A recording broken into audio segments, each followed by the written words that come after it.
Hi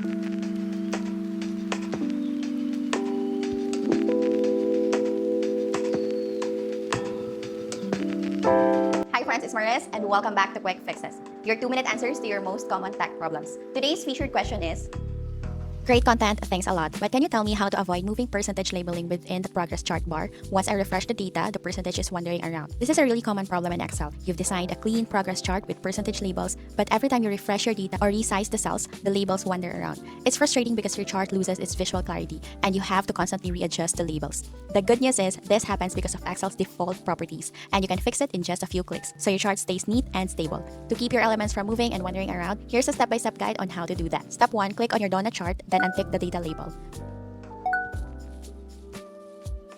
Step 2, go to Insert.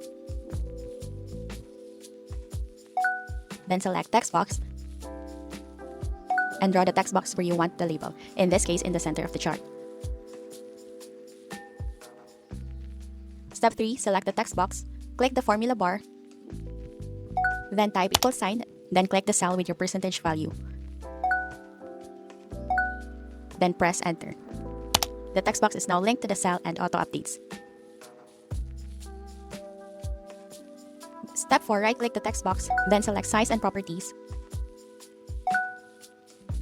And under Properties, choose Don't Move or Size with Cells, or choose Don't Move with Chart.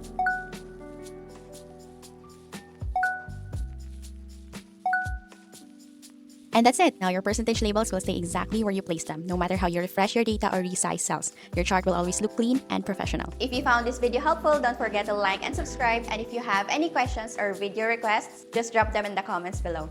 Thanks for watching and I'll see you in the next one. Bye!